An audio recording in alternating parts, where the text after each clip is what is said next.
Happy Thursday, everybody. I see Yona in the chat. She says, hi, Ben. Hi, Yona. Here we are again. Man, I love that song. The song just gets better every time I hear it. I gotta say. Yona says, hey, fellow dreamers. When you all pop in, I think it's the first half of a sentence, or did I probably read it strangely. Hey, fellow dreamers, when you all pop in. Might have been the way it was intended. We'll see. Greetings, friends, and welcome back. Oh, look at that. My bed's all white. It's stripped, getting washed. As I was earlier, I stripped and washed. I'll leave you with that visual.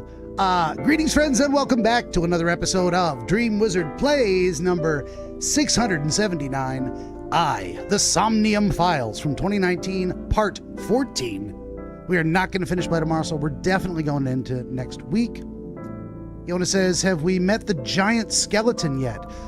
Oh, okay, from the intro video. I think that's one of those X-ray vision things. God, I can't. Why? I sit down. Probably because the cat's all over me. Bubba's finally calmed down. He's in my lap. That's why I was late. Either we haven't seen it yet, or it's a scene I did not generate in my playthrough because I didn't realize I could X-ray people for the longest time. Was that a new function that got added, or was that always there and I just never noticed before? Hell if I know. Let's do the housekeeping. Would you kindly like, share, and subscribe? Tell your friends to jump into the chat right now on YouTube and Rumble. Leave a like and a comment on the X platform. I'll stop by later and say hello. This episode brought to you by the most recent episode of Dreamscapes, episode 202. I'm going to say episode one more time, maybe twice. Episode 202, The Secret Language, available, of course, in full video format on Rumble and YouTube. Downloadable or streamable, audio-only MP3 available at benjamindreamwizard.com. What do we got here? I got to push more buttons. This episode also brought to you in part by my latest release. Now one of 18 currently available works of historical dream literature. This is Oniro Chronologia, Volume 4, Prima Reliquarum. Of course, you can get all this and more at benjamindreamwizard.com. We'll put a little fairy dust on that. Little wizard sparkles. I should do a thing where when I do that, wizard sparkles fall out of my fingers. I don't know. Someone edit that in post. Click on the books tab, scroll down, follow that Amazon link right there, and you are good to go. Immediately following this stream, I will put back up the AI Radio 24/7 live stream. So you can look for that, sadly, only at youtube.com at Real AI Radio. Rumble's got to get their audio problems sorted out. They will eventually. You know, Rumble's really good for voice audio, but like music balance, something's horribly wrong. It just doesn't do dynamic range very well, so everything gets squelched. Anyway, you also want to head on over to benjaminthedreamwizard.locals.com. That's where you can pick up this right here, the custom cocktail recipe for the Dream Wizard's Portland Ghetto Cooler. And as the weather gets cooler, and as in about 2 weeks, we're heading into, well, less than 2 weeks, we're heading into Sober October. If you want to enjoy a cocktail with me, you're going to have to do it sooner rather than later. All right, and if you have any kind of a beverage ready to hand and you would like to raise a glass along with me, please do so now as we recite the toast. Here we go. Ein Prosit der Gemütlichkeit. Nastrovia. Kanpai. Salud. Cheers to you. And here's mud in your eye. And here's a Bubba in my face. All right, watch out. Watch out.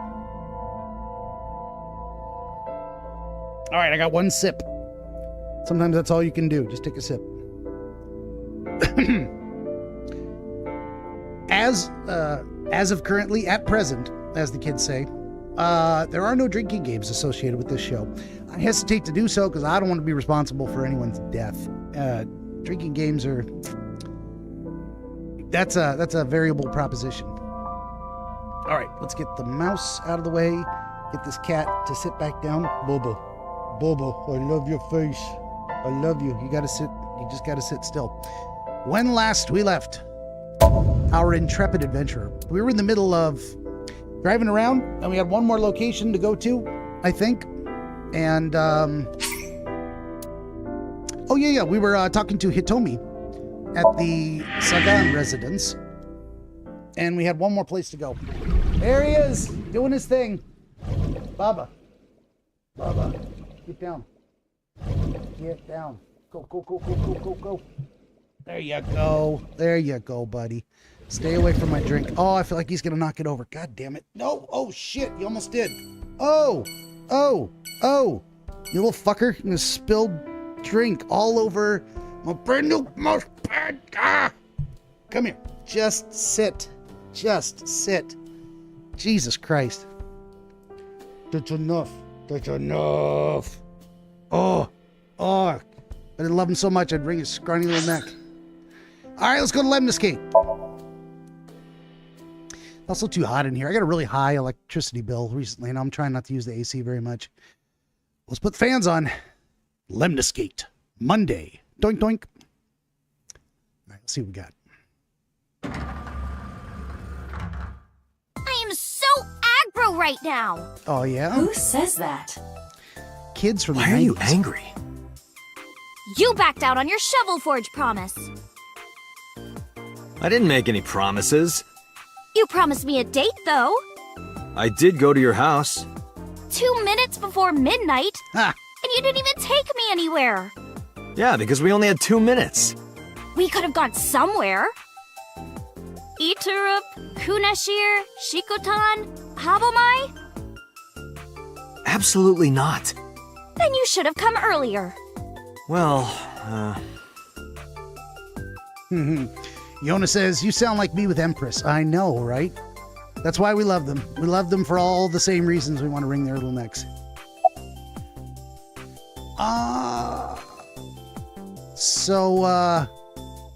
Why was your phone off yesterday? I know you were mad about our date, but why was your phone off? I couldn't get a hold of you.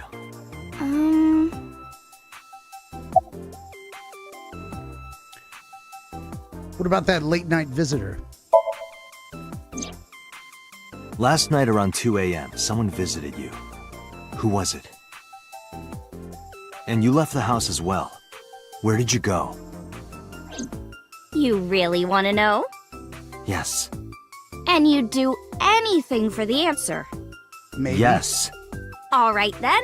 Two Shovel dates. Forge. What the hell is Shovel Forge? No. Then go on a date with me. Again, no. But you owe me for yesterday. I told you I couldn't get a hold of you. Objection. Even if you did get a hold of me, you didn't want to see me anyway, right? Until you fulfill your promise, I won't tell you anything.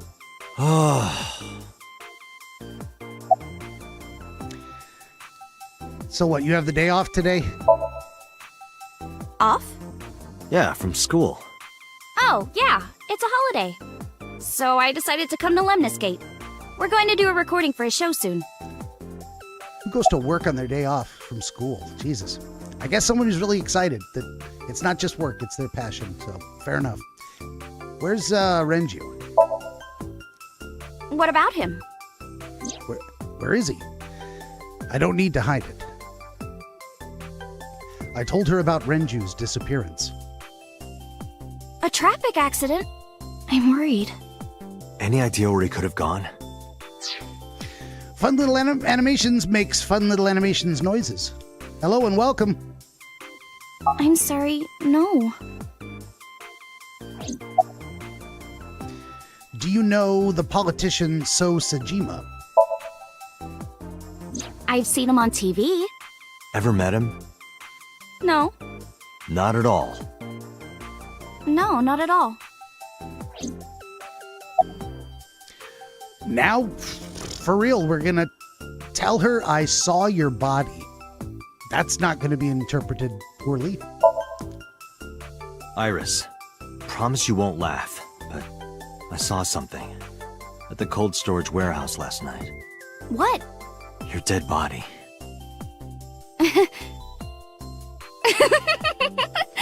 She promised not to I laugh. told you not to laugh. But, come on, Date. I'm alive. I'm right here. That's why it's Look, so weird. I can jump around. Woohoo! Stop, I'm serious.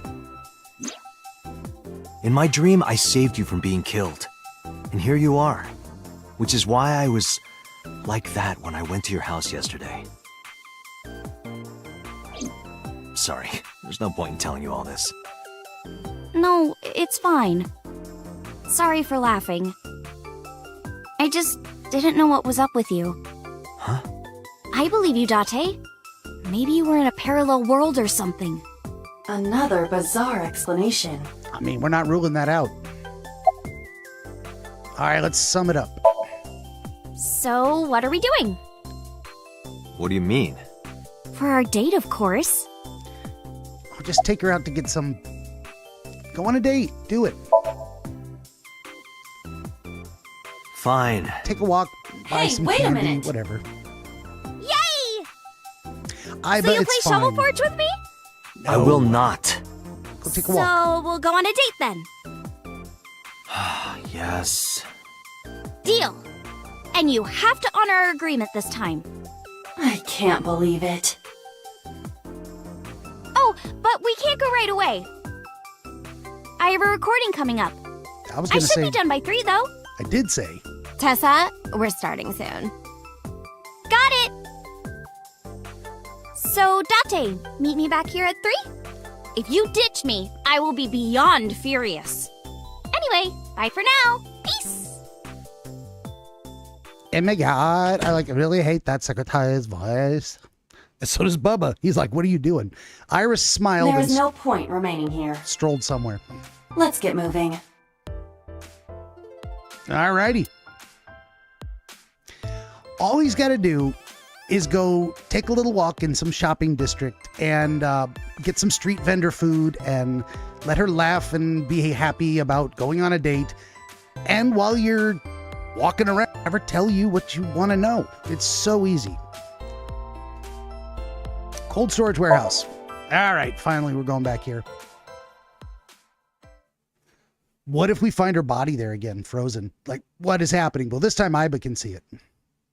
And Iba's objections to the date, hey, she's going to be a chaperone. You're in my eyeball, literally recording anything. I'm not going to be a pervert. Much. Cold storage warehouse, Monday. Doink, doink.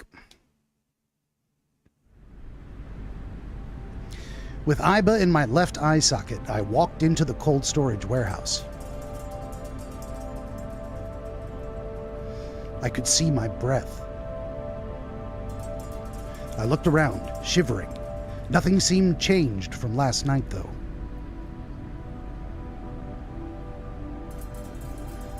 All right. You first arrived here yesterday at 9 p.m. At that time, lying on this workbench was...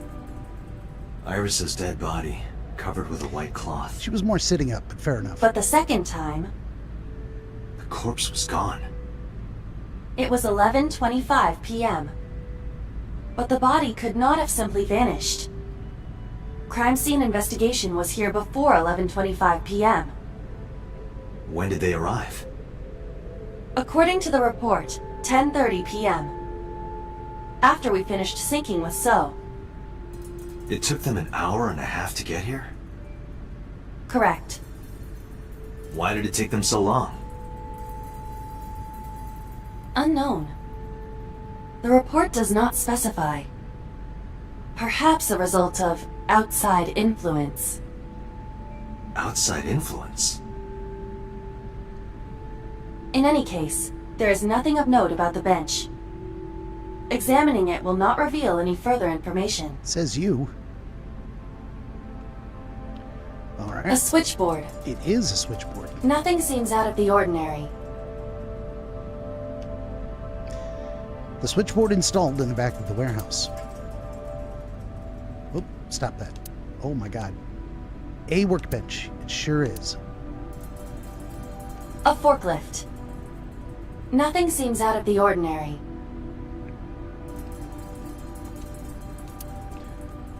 I hate it they gotta click on everything twice to get it to go gray. The crane on the ceiling. Nothing has changed. Okay. It's a wooden box. It is a wooden box. There is nothing inside. A cardboard box. There is nothing in it. Shelves. There are only a few items on the shelf. It is likely that this warehouse isn't in regular use. What else? There are numerous cardboard boxes on the shelves. There is nothing abnormal about them. Hi, I'm Jemimon. Iba, the jokes, you've gotta stop. I like the jokes. An oil drum. It doesn't have magical pockets. Must be a reference to something I don't understand. And A the frozen forklift. forklift. It doesn't seem like it's in use. It was likely just left here. The tires of the forklift and the ground thereon are clearly frozen. Well, I mean, ain't we done examined everything as much as we can?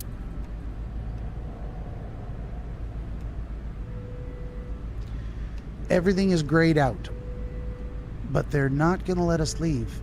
There's something else we're supposed to see. Cardboard boxes, shelves, an empty wooden box. We searched the warehouse again, but we didn't find anything useful. Okay, that was it. But finding nothing may, in fact, be something. What do you mean? Philosophical on us. I was just thinking out loud. Let's get going. Date, your temperature is dropping. At this rate, they might find your body in here. Off we go, back to Abyss headquarters.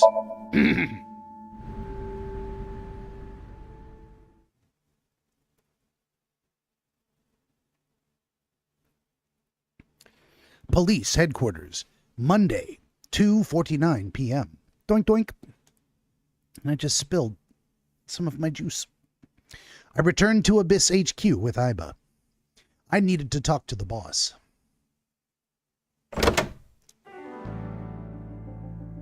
As I entered the room, Boss smiled, like she was waiting for me. I took care of what you asked for. Number 89? He's here, in the interrogation room. I'm on it.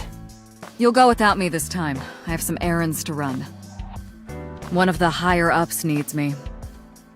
I'll have Pewter go to the interrogation with you. Understood.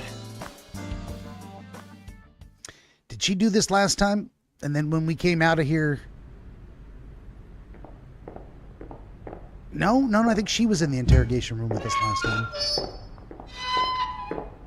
But we're definitely going to sync with him. Falco.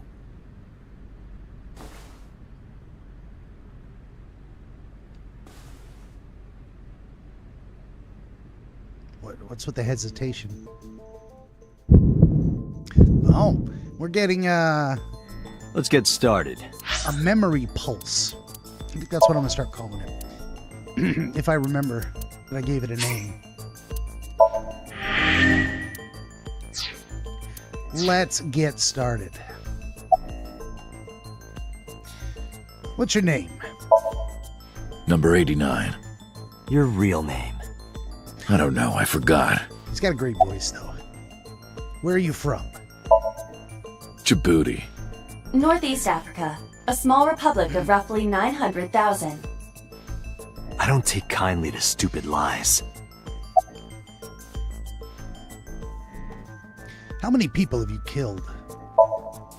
I don't know. It's not like I'm counting.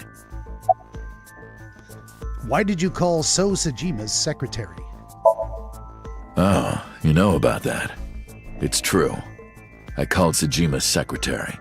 I got him on the line and I told him something very important. You spoke with him directly? Yeah. What did you tell him? I told him to call somebody. Somebody. Shoko? I can't tell you anymore. Look, about Shoko's murder. All right. Let's get back to the topic at hand. 2 days ago, you called our investigation office. You said you know who killed Shoko Nadami. That's right. Who? Hey, don't be so hasty. We haven't agreed on a deal. You're gonna let me out of prison, right? Yes, I promise. You're lying. You don't want to release me. Nope. That's fine. I was expecting this anyway. I just wanted a good excuse to leave the prison. What do you mean? You really want to know? Yeah. Here's what I mean! Shit. He's gonna get up and attack people. What the hell? And Pewter. What's Pewter doing? He's doing You'll nothing. make a good hostage for me. Wow, this time he gets away. Take me to the exit. Now. Well, that was unexpected. Police headquarters, Monday, 4:06 p.m. Yeah, we're not making it to that date at 3 o'clock, are we? Doink doink. Oh, darn. Are you kidding me? A criminal serving a life sentence just escaped from Metro Police. I ordered everyone to keep quiet about this, but it's only a matter of time before the press sniffs this out. We need to get number 89 back before then. All right. Apologize. Boss, it's my fault he got away. I'm sorry. Don't waste time apologizing. Go catch him. I'm the one who has to go on an apology tour now. You really messed up this time. That's all she's got to say. And of course, Pewter, I didn't really expect him to do anything. How did he get away? Or where is 89? How would I know? After he got to the exit, he let me go. I didn't see where he went. I collapsed right there. How did he get away? He punched out an officer and stole his clothes. He put on the uniform and brought me with him at gunpoint. Well, he had the gun in his pocket, hiding it. No one on the floor even knew this was happening. He got on the elevator and made it to the ground floor. He even stole my security card. He said he'd kill me if I tried anything. I suppose the whole escape took him about 5 minutes. He must have planned this. You're rather calm about all this. I'm coming down from being terrified for my life. I'm in a bit of a fugue state right now. Unless he was an accomplice. Where's my gun? Number 89 still has it. But don't worry, I have a spare. I'll give it to you later. All right, let's sum up. Date, I know you are already aware of this, but there are security cameras all over this compound. I checked all of them. Number 89 fled in a car that was waiting for him. So he had an accomplice. It was planned. Yes, Did you see who was driving? I did. Who was it? It was Iris. You and I know him well. It was Renju. Renju? Oh, shit. I told Boss and Pewter what Aiba revealed to me. Renju? Why?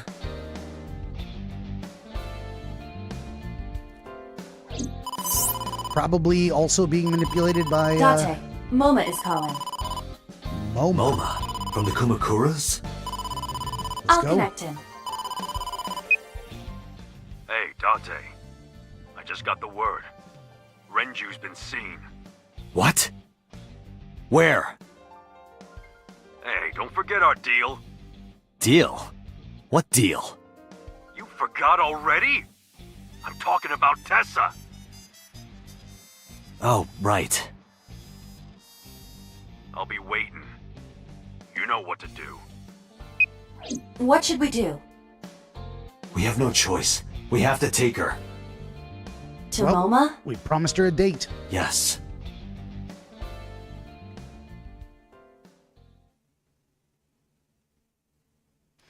Lemniscate, Monday, 4:43 p.m. Doink, doink. Oh my gosh! Late. You're late. I'm going home. Never! Have you forgotten the vows you exchanged? Are you drunk? No, of course not. You're drunk. I kid. I'm kidding! I can't believe I'm gonna shovel forge with you. I'm getting excited! We are not shovel forging. Yona says so many twists and turns. I know, it's getting good. I was talking about the date, silly. Shovel Forge and a date are synonymous, apparently. So where are we going? We're going to see some gangsters. Where should I take her?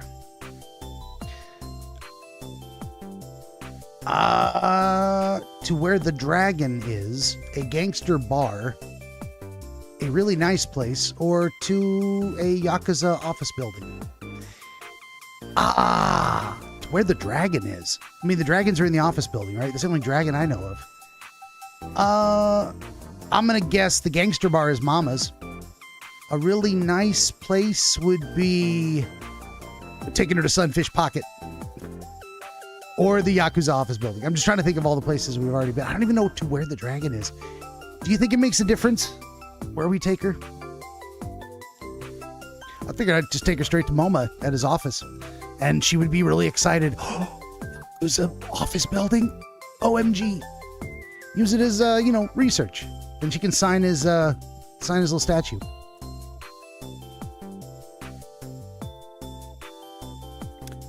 Do I care if she's disappointed by the date? Yona says, I think it kind of does. Well, shiza. Let's save it.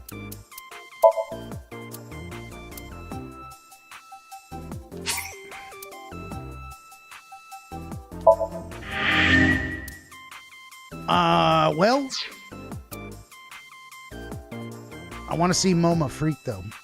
Yeah. What I don't know is if they're expecting that I've arranged to meet MoMA wherever we go. So it doesn't matter where we go. Or if I don't take her to see him at his office, that's the only place he would be. I don't know, but I just saved it, so let's go. I want to know where the dragon is. What the hell is this the dragon? Where the To dragon meet the is. dragon. The dragon? Like that dragon? Yeah. Oh, I get it. Like a fantasy world with swords and magic. And you're gonna teleport me there. Woohoo! I'm getting fired up! That would be amazing. She didn't completely understand, but I didn't have time to care. I took Iris to the Kumakuras. Maybe this is where she was going anyway. No matter what. Kumakura office, Monday, 5:10 p.m. Ooh, look at the dragon! She is happy. So cool! There we go. So, this is a crime syndicate building, right? Yeah, the Kumakuras. And you were trying to make me believe this was some kind of fantasy world? It is another world. No, that's what you thought. Wow! Dante lied to me! Date, you bastard! Oh, shit. You made Tessa cry! Mister, save me! Throw this man into Tokyo Bay! Are we about to see an ending here? Is he Got gonna... it! I'll have him sleeping with the fishes. This is an interesting turn of events. I can hardly believe it.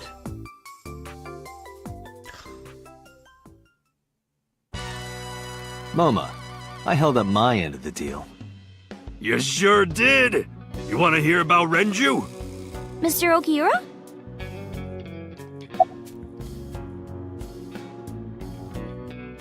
Yeah, tell me about the Renju tip. You said on the phone that you saw Renju. Yeah, I had all my people looking for him. So, tell me where he is. I could. Hey, I held up my end. I brought Iris like you asked. Date, come here. What? Moma took me to the corner of the room. Date, I don't quite know how to ask this, but... Can you ask Tessa if I can shake her hand, please? Oh, that's it? Sure. Moma and I broke our huddle. Iris, could you do me a favor? A favor? He wants to see your boobs. No, What the Date. fuck, dude? I didn't say that! Oh, sorry. Here's the funny thing. Date's not wrong. I'm sure Moma would love to see her boobs. But that is, of course, not what he asked. What I meant was, he wants to shake your hand. How to lie without telling a lie. Oh, a handshake. Sure. I would never show my boobs. Iris took Moma's hand gently and shook it. Date, this is the happiest day of my life. It feels good to be the boss. So how about it? All right, here it goes. Renju was seen in 2 places. First, Sunfish Pocket, the maid cafe. Second, Ikume Shrine. Sunfish Pocket and Akume Shrine. Got it, thanks. No problem, bro. Really.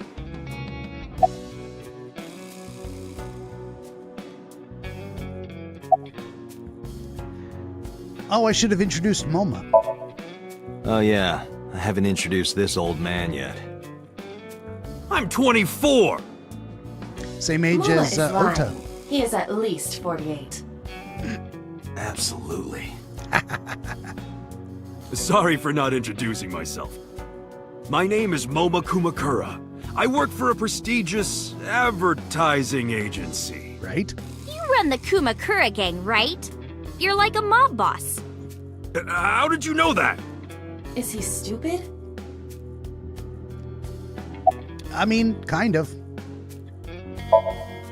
Moma may not look it, but he's a huge ASET fan. Well, I mean, I don't know if I'm a huge fan. Gambling. Bet! Debt! ASET! Worries. Forget? Fret? ASET! Now what does she say? ASET, you bet! Wow, my catchphrase! Thank you! This is kind of embarrassing. But sorry, Moma. I don't like gangsters.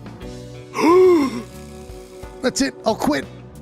I don't like gangsters either. Gangsters are awful. All those nasty Yakuza guys should drop dead, am I right?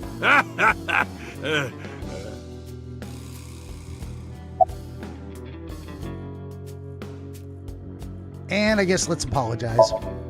Sorry for bringing you here. It's okay. You don't have to be scared, Tessa. We're not thugs. We're just a gang. About as contradictory as meatless beef. The old boss was really violent. He would take a cheese grater to someone's leg if they looked at him funny.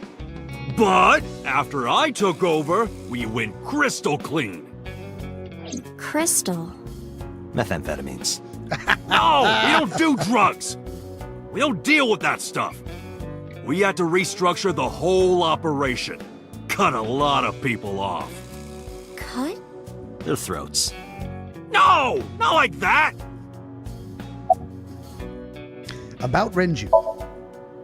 What happened to Mr. Okiura? I heard he escaped the hospital. So did I. But I don't know anything more than that. Please tell me.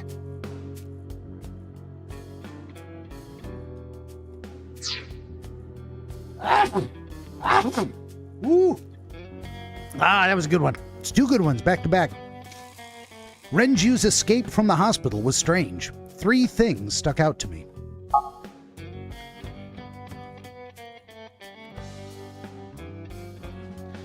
I laid out the facts. Mizuki was lured to the place where Shoko's body was found by a message sent from Renju's phone. I found Iris's body in Okiura Fishery cold storage warehouse.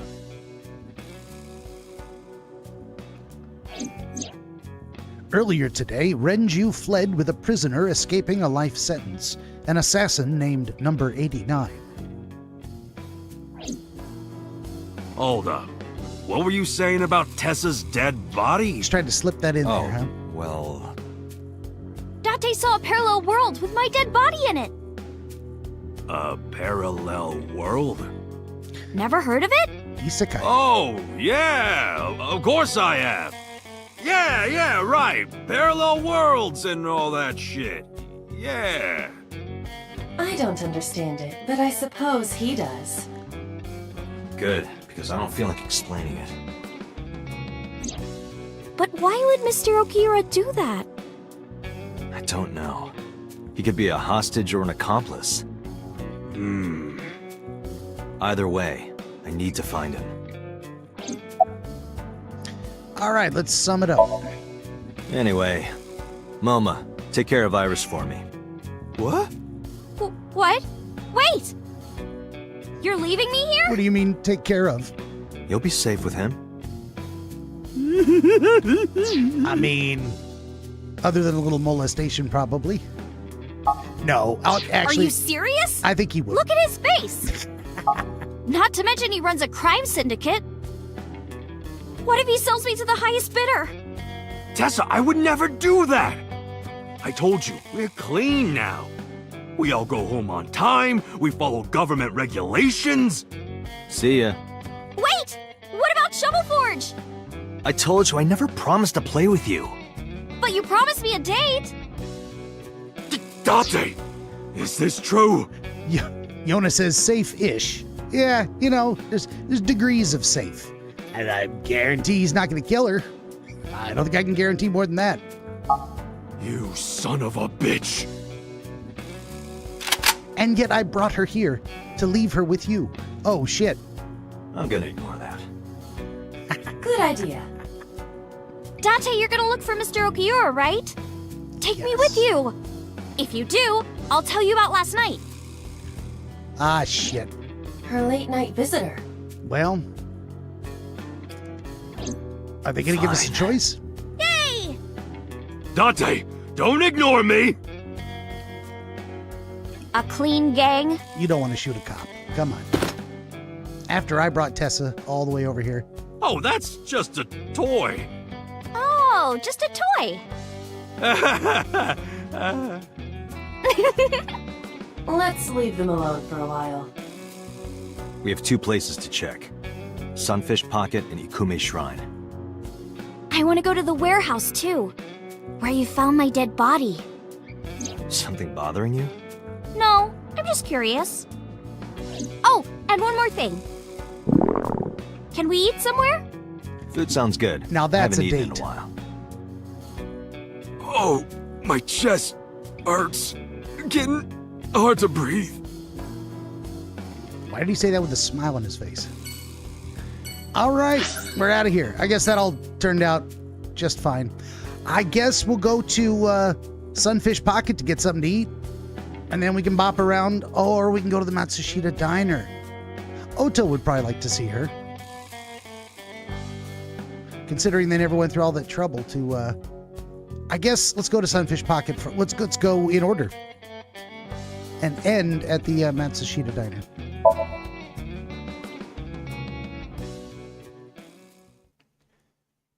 Bum, bum, bum.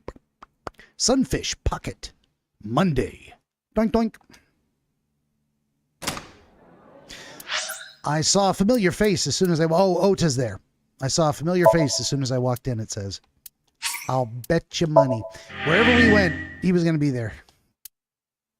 Just about. Except the cold storage warehouse. Probably.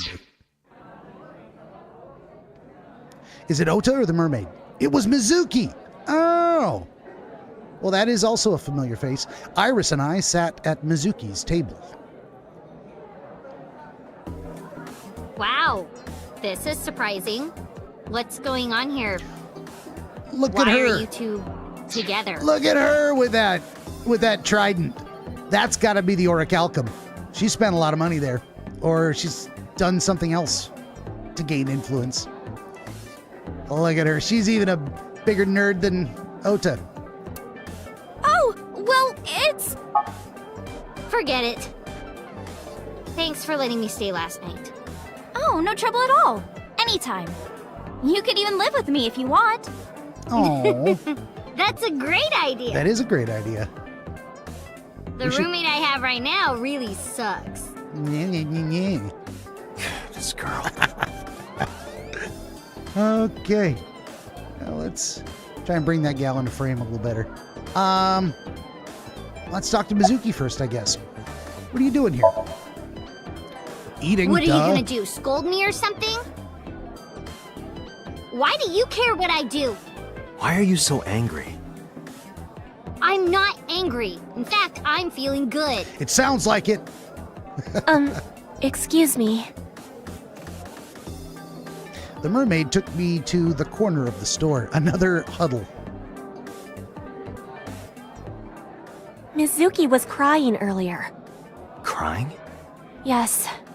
We were trying to cheer her up. What happened to her mom was... And we thought she was having a hard time. She must have come here looking for company. That's probably why she stayed with Iris last night. She didn't want to be alone. It's a good reason. Shoko's body is still under the jurisdiction of the police. There has not been a ceremony, nor has the body been cremated. The culprit has not been caught, and we cannot locate Renju. Those are all good reasons. And on top of that, her roommate has abandoned her. Hey, I'm her roommate. I did not abandon her. Tried to solve the damn case. In any case, there are many ways you could calm Mizuki down. Mizuki is just trying to act strong. Please, try to understand. She is 12.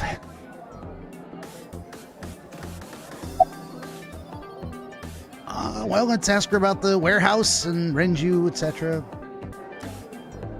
Or maybe I should talk to this girl first. Order something. Let's x-ray her, because we can.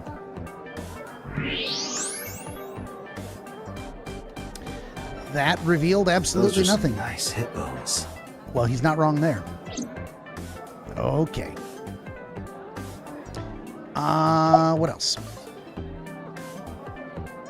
I don't think I need to... well, let's ask her, was Renju here? I've heard that Renju was sighted here. When do you mean? When? I got the info a few minutes ago, but I don't know when he was seen. Oh. Ringing any bells? Well, he hasn't come by today, but yesterday... Yesterday? But I was here yesterday. It was after that. After you and Ota left. Why didn't you tell me sooner? You didn't ask. And I don't have any way to contact you. Ah, Damn it. Didn't give her his business card, huh? We just missed him.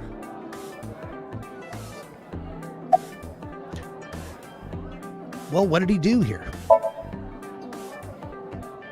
He was looking for Iris. He was asking everyone where she was. Looking for me? Yeah. Did he give a reason? No, not in particular. Iris, can you think of why he would be looking for you?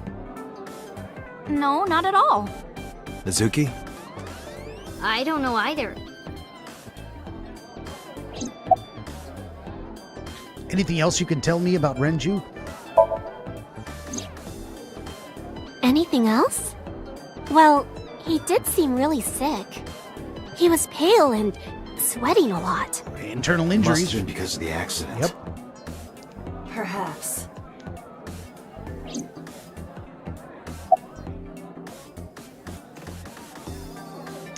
Let's stop there for the moment and go back to Mizuki.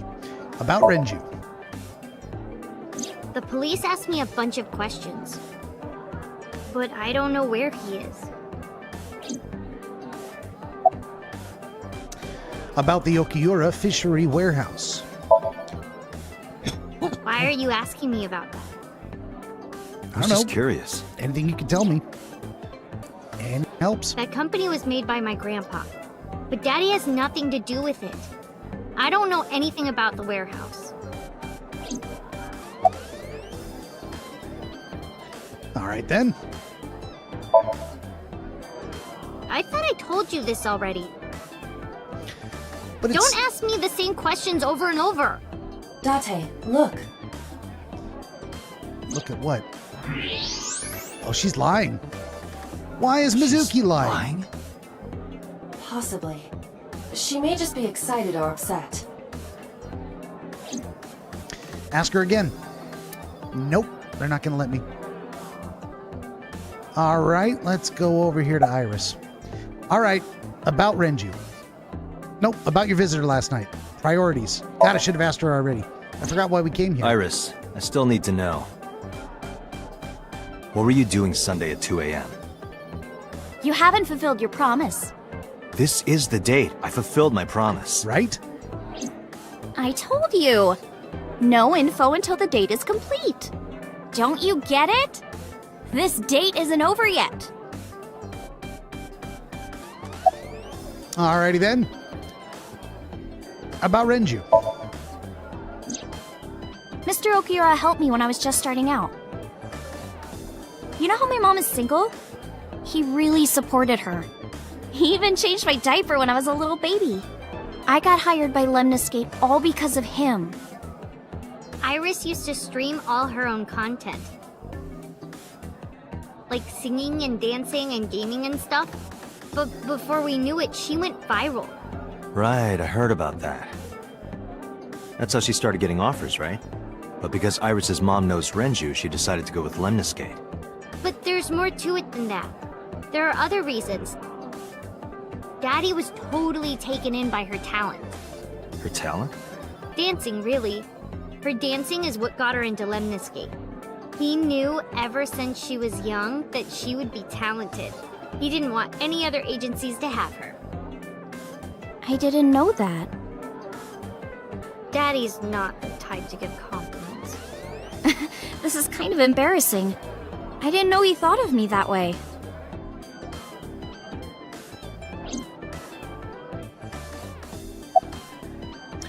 You like dancing, huh? More than sleeping and eating? Well, maybe about the same as eating. Anyway, I've always loved moving my body, ever since I was a little girl. And you're fast, too. Yeah, I did a lot of track meets. Were you always the anchor? Mm-hmm. That's amazing. It is. Hey, want to hear something cool? Iris is the goddess of rainbows in Greek mythology. She's the messenger of the gods. She's really fast. Rainbows being so fast to disappear was the source of the legend. Now, I'm sure folks in the audience have heard that Hermes, Mercury, as some call him, was the messenger of the gods. Well, it turns out the gods had a lot of messengers. It's true. You're as fast as your namesake, then.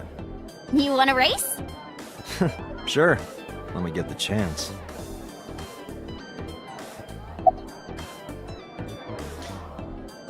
Why don't you show me a dance? Right here? Ooh, I want to see too. Me too. We really caught her off I guard. would also like to see that. I was on board. I don't know. Come on, just show us. But... all right, I'll go set up. Oh shit, we're about to see a performance. Wait! The mermaid didn't listen and hurried off. Jeez. Fine, if you insist. Yay! Iris, we're ready. Here we go.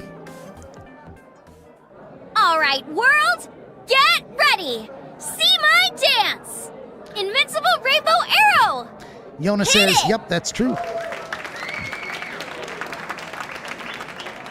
A lot of messages from the gods were communicated in dreams.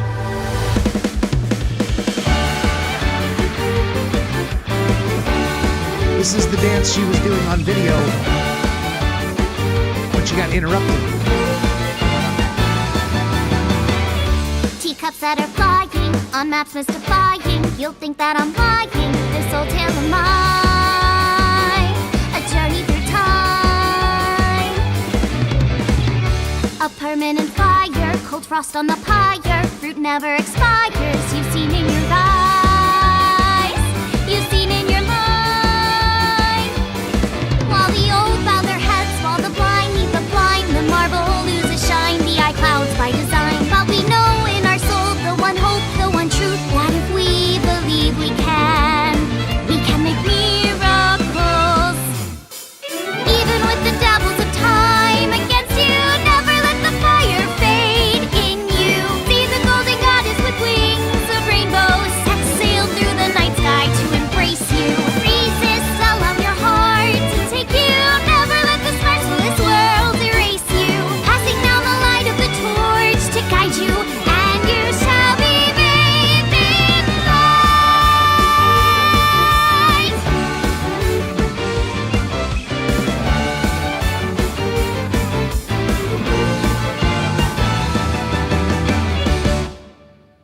There we go. Tessa, you're the best! We got a little performance. Very nice. That was worth watching. That song. Mr. Okiura wrote the music, and I wrote the lyrics. So it holds a special place in my heart. Yona says, awesome. Another connection just came to my mind. That's why we call the center of the eye the iris, because eyes are many different colors.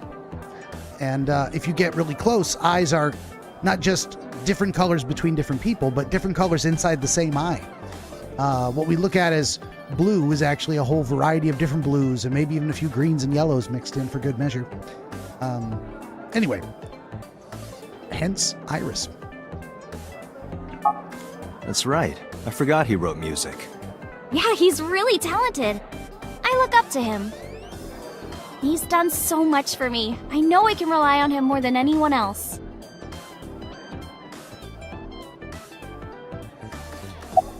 Okay. Say, do you know this mermaid? She's my friend from back when I worked here. We would hang out outside of work, too. We'd go to haunted places and UFO sightings and stuff. Blow those boys away! Blow those boys away! Ha! Yeah, blow those boys! Mizuki, Don't say You it. really shouldn't say that. Just don't say anything. We're gonna hit on the waitress, because we can. What's your relationship with Mizuki? Mizuki comes here a lot. She's really friendly with everyone. I like it here. Everyone treats me nice. Is it because you're the daughter of the owner? No, it's not like that. We're BFFs. She wields extraordinary power with that trident. The Okiura family is really something else. So, mermaid, what do you like in men? Well, a triple wart sea devil or an Anacanthus barbatus. What? That's a mouthful. All right, now we're left with summarize. Let's sum it all up. Unfortunately, we didn't find Renju here. But we discovered that he was looking for Iris. But why? We can think about that later. Let's get going. It's probably a good idea to keep Iris with us. You're right. At least for the time being. All right, let's GTFO to the Ikume Shrine.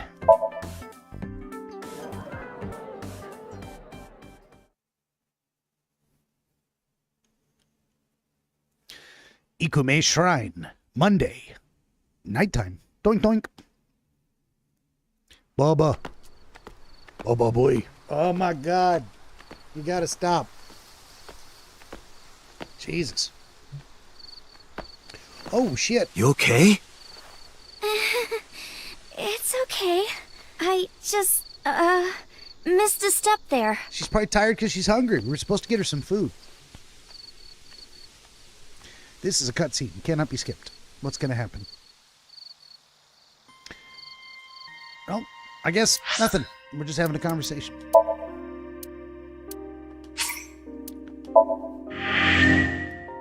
Date saved.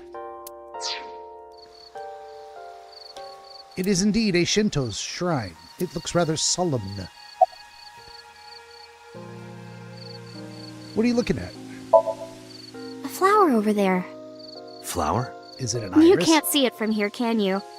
I know it's there because I've been to this shrine before. What is Iris looking at? I'm curious about the flower Iris is looking at.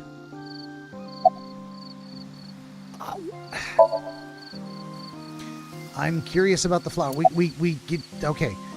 All right, Iris, what are your thoughts? It's nostalgic. This place is a memorable one for me. 6 years ago, I used to come here with someone. Someone? I used to call him Uncle. He was a thoughtful, reliable man. Oh, yeah. I thought of him as a father. But one day, he just disappeared. He just disappeared She's again. talking about. Hitomi's lover. About this uncle. When you asked me why I became an idol, I wasn't being entirely truthful. I told you that it was because I wanted to become famous. But more specifically, it was for Uncle. I've been looking for him for 6 years, but I didn't find him anywhere. I didn't know where else to look. So instead of me finding him, I thought that he could find me instead. Oh, she wants her daddy back. Her stepdaddy, uncle. You think if you became famous, he'd contact you? Yeah. So that is why she became an idol. I mean, it's also been my dream since I was little. That's a part of it, too. So why do you use the name Asa? Shouldn't you use your real name? Oh no, I don't have to. He was the one who came up with the name Aset. He told me that if I ever became an idol, I should use that name.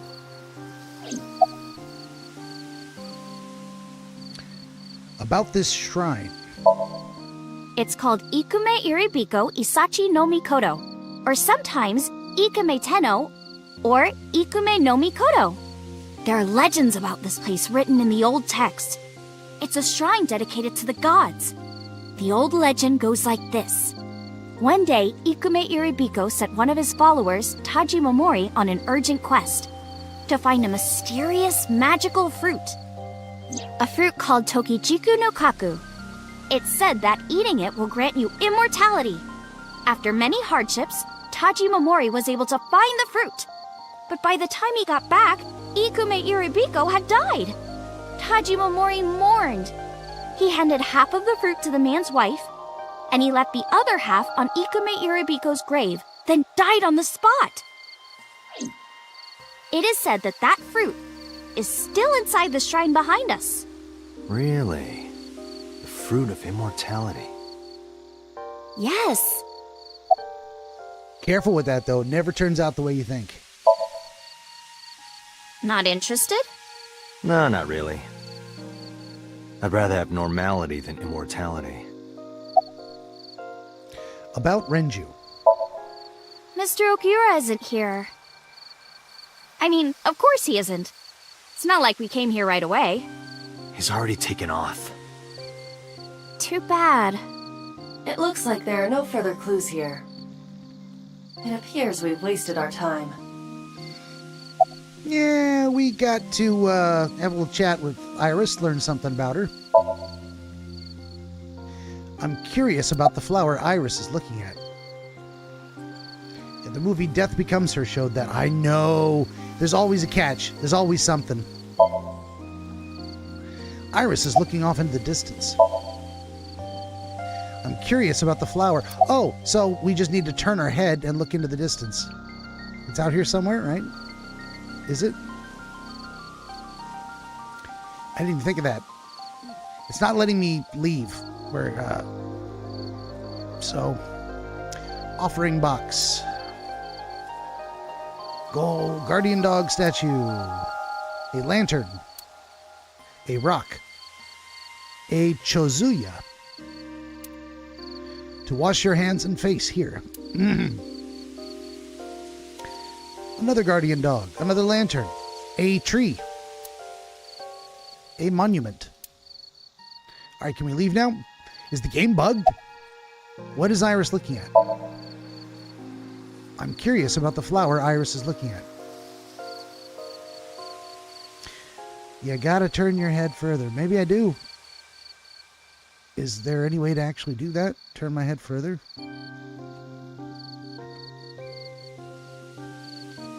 The arch. I feel like the game might be bugged. I'm curious about the flower Iris is looking at.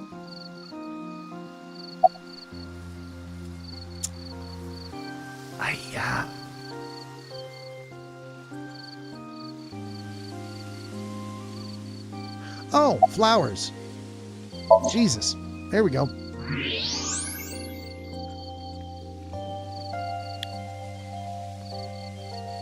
An iris. Ah, of More course. specifically, a winter iris. This is the same flower that was on display at Iris's house. There we go. A winter iris. Looking at the winter iris, aren't you? Yeah. How did you know?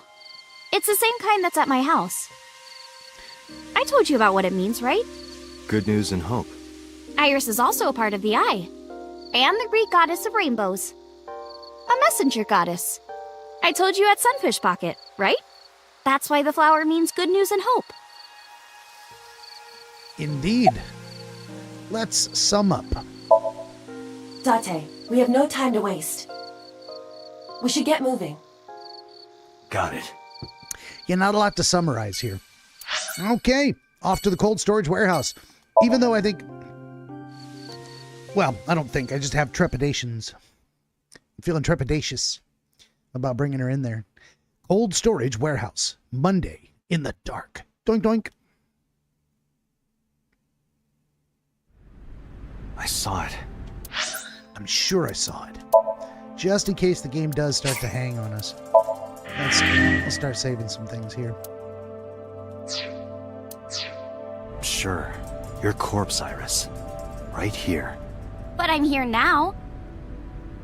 Maybe I'm a ghost. Yona says maybe more apprehensive. Sure. I think that's a good... I think it's a good descriptor. I also like the way trepidatious sounds for some reason. I just like that word. You don't look like a floating sheet. You have legs. Specifically because it sounds like it shouldn't be a word, but I think it is. I have trepidation. I'm feeling trepidatory. Trepidatiousness. But maybe they're not legs. Maybe they're my boobs. Oh, that's awful. I tried to picture Iris's breasts swinging down there like that. Don't do it. Don't do it. And then I decided not to. Smart man. Didn't you say that you saved me in your dream? She's rather... What did you mean by that? Modestly endowed, but she's probably got a C at least. She's just not, in a push-up bra or anything. Yona says trepidatious is a word.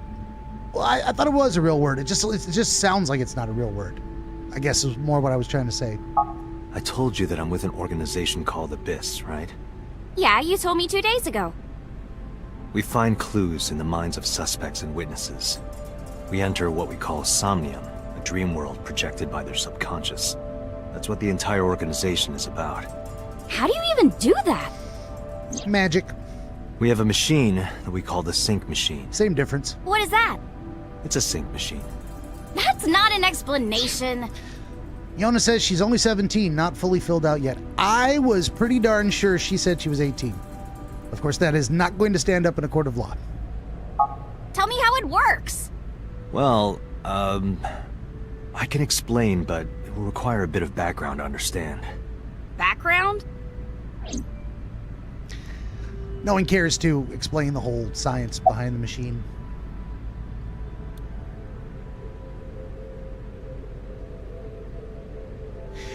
Well, let's start here. Do you know about the BBB? I don't know what that is. I've heard of it. The blood-brain barrier, right? Oh. Inside the skull, there's an army of little teeny tiny soldiers that surround the brain. They protect the brain from bad stuff in the blood, right? That's almost it, yeah. The blood-brain barrier describes the architecture of the microvessels of the brain. It is a kind of shield that protects the brain. To get through, an object must be no larger than 0.4 nanometers. Objects too large to slip through the barrier cannot physically access the brain. What do you know about nanotechnology? Yona says, yep, it's magic. Technology is magic. That's why there are technomancers. Indeed. That's what I'm trying to do with this whole wizardry thing, is bring it all back together. Nanotech? Yeah! Technology related to really small things. Like really teeny tiny things. Itsy bitsy. And when they make a machine, they're called nanomachines. I heard they use them a lot for medical and tech fields. Some of the cutting-edge nanomachines can even go inside your body and cure illnesses. They can even cure cancer. And they go beep, beep, beep. That's what Mom said. I don't think they beep. Well, I don't know if it was like beep, beep or rrr. But anyway, nanotechnology costs tons of money. Only a few people can even afford it. My college professor said only the richest of the rich have nanotechnology. But he's pretty liberal, so... Largely accurate. Nano is a prefix meaning 10 to the negative 9th power. A nanometer is therefore 0.0000000001 meters. The sync machine uses machines approximately 2.16 nanometers long. Viruses are on average 20 to 970 nanometers, so sync nanomachines are far smaller than that. This allows them to access neural circuitry. During a sync, the nanomachines are used to write in the syncer's data. Well, I didn't know that. We're learning about how the machine works. Oh, yep, Iris is standing there. Do you know about the Wadjet system? I guess not. No, I know what it is. Date's turn to It's talk. the core programming behind AI, right? Wait a minute, how did she right. know that? What's wrong? What? Yeah, why'd You're she look shivering. sad? It's nothing. Don't worry about it. To borrow Pewter's explanation, with the advent of the Wadjet system, we can extract the data of the human psyche. This data is sent to the brain, which achieves the sync. I think we're gonna have something like that very soon. But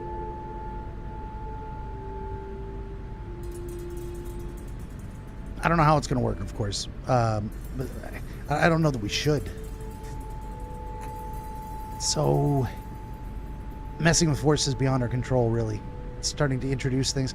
What if we put nanobots in everybody's head and we think, oh, you know, nothing could possibly go wrong, and then it does, and now everyone's retarded, or everyone dies because we thought we could play God. And yeah, I don't know about introducing external things into the human. Yeah, Yona says we shouldn't have them, right? I get why people are curious and they want to satisfy that curiosity. I get it, but there's some things we're just better off not playing with, because it's going to kill us all. And yeah, someday. Look at all the monkeys Elon Musk murdered. Well, yeah. Yep, that is how they're doing the research. They are not experimenting on humans. Not yet. Well, they're starting to, but they had to, kill a lot of monkeys first. I feel bad for them. Poor monkeys. Here's how sync works. Okay, you have the basics down. Let me explain how syncing works. Syncers like me equip the sync gear and use it to access the subject's brain. Inside the helmet are nanocables. And on the tip of each of these cables is a special nanomachine. But the machine can't reach the brain through blood alone. Do you know why? The BBB soldiers say, go away, and push them back? Well, yeah, kind of. But for the sync to work, we have to get the nanomachines into the brain itself. How do we do that? Drill a hole in the skull? No. In Shovel Forge, you can use a pickaxe and... No, it has nothing to do with tools. We Oh, don't that's have right. to open a hole. I'm like, what is Shovel Forge? I forgot, like, 2 weeks ago, I realized, oh, it's Minecraft. And I just now realized it again. Skulls already have holes in them. One of those holes is the optic canal, which is a nerve canal located behind the eyes. The nanocables of the sync gear go through your eyes. Then go to the back of your eye socket. Then, through the optic canal to the sea. The sea? The sea of brain cells, anyway. Sea of That consciousness. sounds kind of romantic. It's only a chunk of protein. I was jealous. Once the nanocables arrive at their destination, they can begin the sync process. They slide into the brain like roots of a tree. And on the tip of each cable, the nanomachine sends and receives data. This is controlled by the Wadjet system. And that's how the syncer and the subject exchange information. Exchange? Think of it this way. The human brain has a max capacity of one psyche, one consciousness. Is that Multiple instances of consciousness inside one brain can cause a total collapse of higher brain functions. You know how a car only has one steering wheel? If there were two, there would be accidents all over the place. true? Yona says my optic nerve is actually enlarged, and I'm a candidate for glaucoma, but I was also born a mermaid, so, well, there you go, right? Well, don't some planes have 2 control sticks? I don't know about you, but I am not interested in having nano machine cables strung through my eye socket. No thank you. Okay, maybe it wasn't the best metaphor. What I'm trying to say is that the human body can only hold one person. If you try to have 2 people inside one brain, it will break. I see. I mean, we don't know that for sure. The only thing we know for sure is that it appears that people who have multiple personalities have a broken brain. And that's kind of reasoning backwards. Because really, multiple personalities are not multiple people inside. They are distinct personalities that form... I'm gonna say this all wrong, but it's still the same person. It's just aspects of that person that are not integrated and that can be unaware of each other in a way. Just like I forgot the thing about Shovel Forge for like 2 weeks. It was there the whole time. I just didn't have access to it. So it's the same. It's not the same. It's a similar kind of a thing with what they now call dissociative identity disorder, DID. Oh yeah. There we go. Yoda, she's way ahead of me. Kind of explains us dissociative identity disorder people. Well, there you go. I'm preaching to the choir here. Because of this, the syncer's data goes inside the subject's brain. And the only thing inside the subject's mind at the time of the sync are their memories. Like a house with no one inside.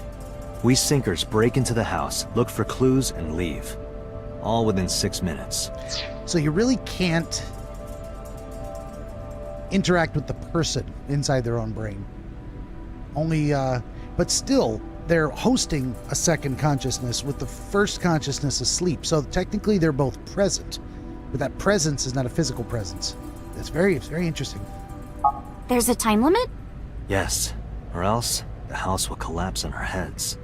The neural circuits would become too deeply entwined with one another. To put it simply, the syncer would be trapped inside the subject's house. All right, we're going to summarize and get out of here, and then it is break time for me. Thank you for explaining it. I don't completely understand how sync works, but still. That must have been the entire reason we came here. Subjecting this poor girl who's barely wearing any clothes to like a frigid cold place. Now, she asked to be brought here, but still, we could have had this conversation outside where it was not, I don't know, refrigerated. Yona says 6 minutes, 6 years, and this story seems to surround 6 people. Nothing of significance there. Yeah, you're right. Just don't tell anyone. This is extremely confidential. It's okay, I won't. Date, tell me this. Who did you sync with yesterday? Didn't I show you his picture? Congressman So Sejima. So that's why you know so much about him. But you've never met him, right? I haven't, I swear. Hey, Date, you saw my corpse here, right? I did. I'm sure of it. And in SoStream you saved me from getting killed. Yeah.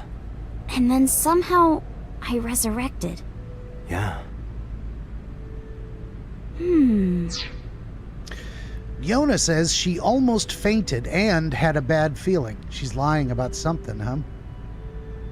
Yeah. She doesn't seem like a bad person. Or she's putting on a real interesting mask that is very difficult to see through. That said, though, you know, I do want to know what she's hiding. Date, that means you're... Achoo! Date, is the cold too much for Iris? I was just saying that. Yeah, I'm freezing too. Iris, let's get out of here for now. Roger that! And off we go to the Matsushita Diner. On Monday. Doink, doink. And as soon as I can, we're going to pause it, save it. I'm so hungry. So hungry. We're going to pause it, save it, and I'm going to take a break. It's break time. Potty break time. Okay. You know the drill. I will be back in about 10 minutes. In the meantime, please enjoy the following brief commercial message followed by music made by me for you. Don't touch that dial. I'll be right back. Benjamin the DreamWizard wants to help you pierce the veil of night and shine the light of understanding upon the mystery of dreams. Every episode of his Dreamscapes program features real dreamers gifted with rare insight into their nocturnal visions.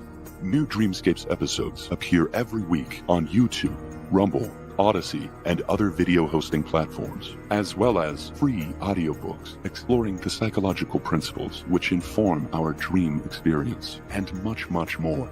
To join the Wizard as a guest, reach out across more than a dozen social media platforms and through the contact page at benjaminthedreamwizard.com, where you will also find the Wizard's growing catalog of historical dream literature available on Amazon, documenting the wisdom and wonder of exploration into the world of dreams over the past 2,000 years. That's Benjamin the Dream Wizard on YouTube and at benjaminthedreamwizard.com.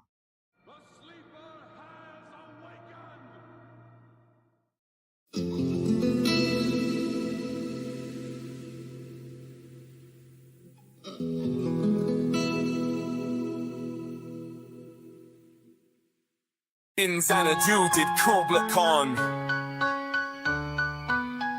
A stately pleasure dome decree, where Alf the sacred river ran through caverns measureless to man, down to a sunless sea. So twice 5 miles of fertile ground, with walls and towers were girdled round. And there were gardens bright with sinuous rills, where blossomed many an incense-bearing tree. And here were forests ancient as the hills, enfolding sunny spots of greenery. But oh, that deep romantic chasm which slanted down the green hill, athwart a cedarn cover, a savage place as holy and enchanted as beneath a waning moon was haunted by a woman wailing for her demon lover. And from this chasm with ceaseless turmoil seething, as if this earth in frost thick pants were breathing, a mighty fountain momently was forced, amid whose swift half-intermitted burst huge fragments faltered like rebounding hail, or chaffy grain beneath the thresher's flail. And mid these dancing rocks at once and ever it flung up momently the sacred river. 5 miles meandering with a mazy motion, through wood and dale the sacred river ran, then reached the caverns measureless to man, and sank in tumult to a lifeless ocean. And mid this tumult Kubla heard from far ancestral voices prophesying war.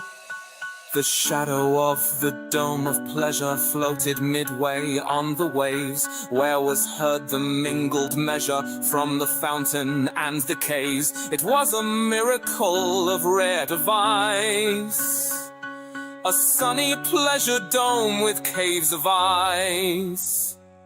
A damsel with a dulcimer in a vision once I saw. It was an Abyssinian maid, and on her dulcimer she played, singing of Mount Abora. Could I revive within me her symphony and song? To such a deep delight would win me, that with music loud and long I would build that dome in air, that sunny dome, those caves of ice, and all who heard should see them there, and all should cry, beware, beware, his flashing eyes, his floating hair. Weave a circle round him thrice, and close your eyes with holy dread, for he on honeydew hath fed, and drunk the milk of paradise. His flashing eyes, his floating hair, weave a circle round him thrice, and close your eyes with holy dread, for he on honeydew hath fed, and drunk the milk of paradise.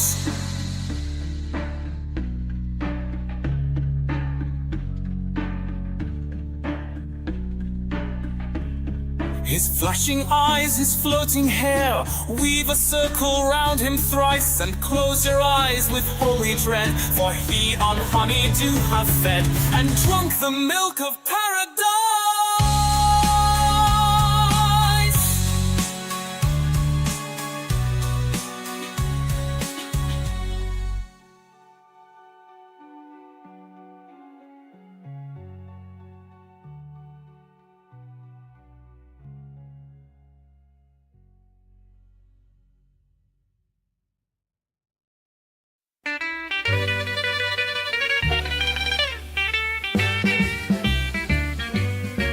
Because I could not stop for death, he kindly stopped for me. The carriage held with just ourselves and immortality. We slowly drove, he knew no haste, and I had put away my labor and my leisure too for his civility.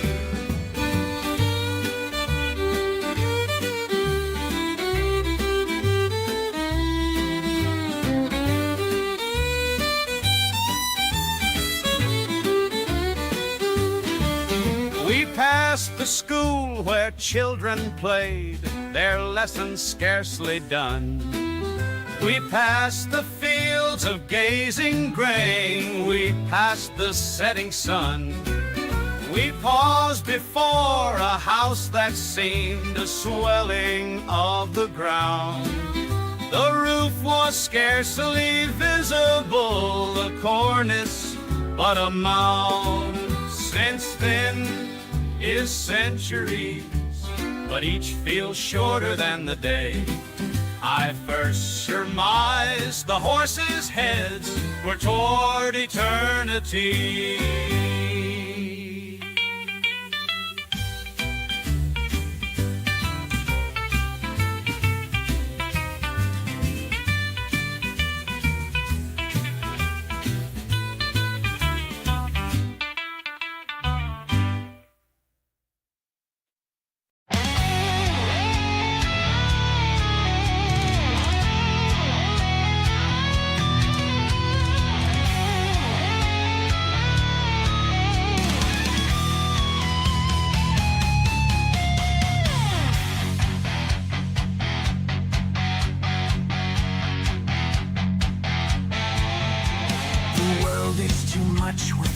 Late and soon, getting and spending, we lay waste our powers. Little we see in nature that is ours. We have given our hearts away, a sordid boon, the sea that bears her bosom to the moon, the winds that will be howling at all hours. And now up gathered now like sleeping flowers.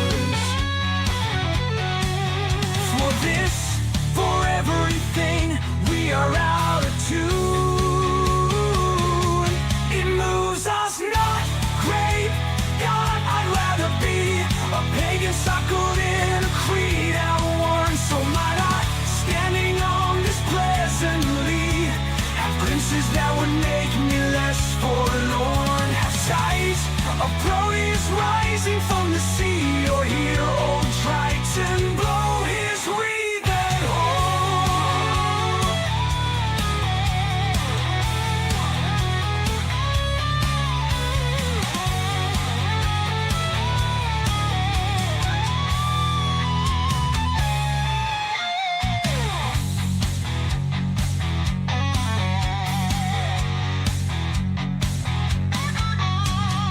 Sight of Proteus rising from the sea, or hear old Triton blow his wreathed horn.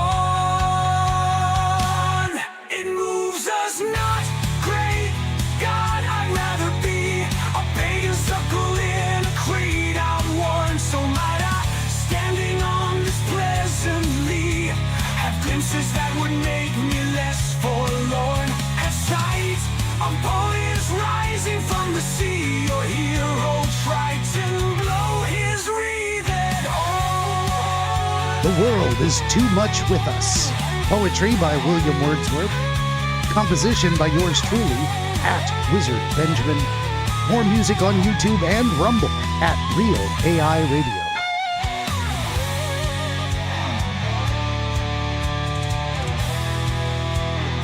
We'll go ahead and finish out the song. Why not? Almost over.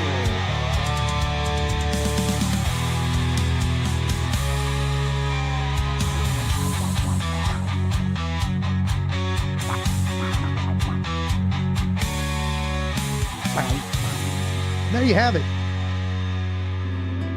All right, back to the show.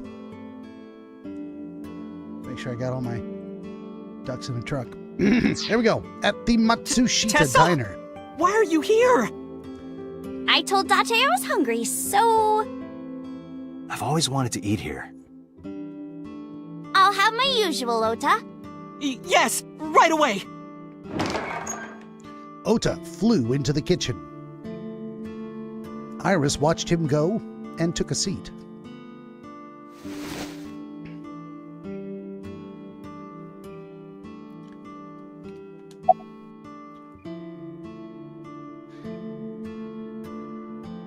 You've been here before, huh? Yeah, I have. Have you met Ota's mother, Mayumi? Yeah, but I don't think she likes me. That's not true. Mom is just jealous of how pretty you are, Tessa. Not very reassuring. Whether out of jealousy or otherwise, she still doesn't like Iris. Doesn't want her to take away her little boy, but that's not healthy. Every mother should want a good woman to take their little boy away and make a family. What is your usual, Iris? Omelet rice. Ota's omelet rice is so good it gives me stomach cramps. Is that a compliment? You're embarrassing me. Yeah, I don't think food of any kind, especially delicious food, good food, is supposed to make your stomach cramp. Well, Ota appears to have taken it as a compliment. Iris, let's talk about your resurrection. Iris, about your coming back to life. Hold it! Look at Ota. What do you mean coming back to life? I knew it. I decided to tell Ota about Iris's resurrection. Blah, blah, blah. Date jumped into a parallel world where I'm still alive. Tessa died? Yep.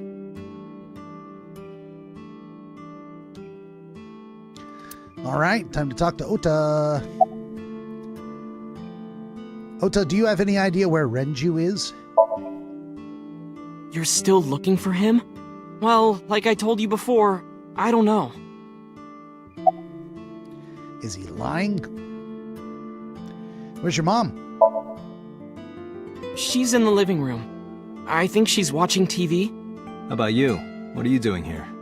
I was just doing some meditation, lying on the ground. Liar. He means sleeping. Date, why are you with Tessa? jealous much. We're on a date. We are Not shovel forage. on a date. Oh, a date. Huh. What? A date? I'm on an investigation, and she wouldn't let me go. Date, I have some delicious fugu eggs. I promise they're not poisoned. Would you like some? He is a killer. No thanks. I'm fine. So you're good at cooking, huh? Yeah. My dad taught me when I was little. You're making me something too, right? Sure. My treat, Date. Ota is cooking in the kitchen. About this parallel world stuff. Hey, can you tell me about this parallel world idea in more detail? Oh, sure. How should I explain this? Well, Oh, I know. Let's play rock, paper, scissors. Rock, paper, scissors. Yeah, if we tie, nothing happens. We just shake hands. If I win, you have to give me something. What if I win? I'll do anything. Anything? Don't leave it open like that. Anything. Date, your heart rate is rapidly increasing. Was she making little footy-cooty with her hands? Why exactly is that?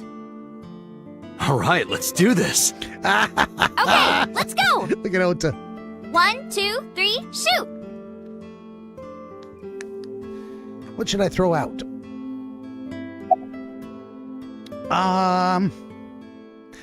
I think... What do I think Iris is going to throw? It probably doesn't matter. Let's save it anyway.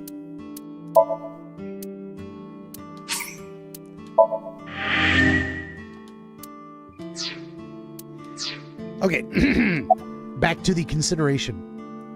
I think Iris is a scissors kind of girl. I don't know why. Paper being the second and rock the third.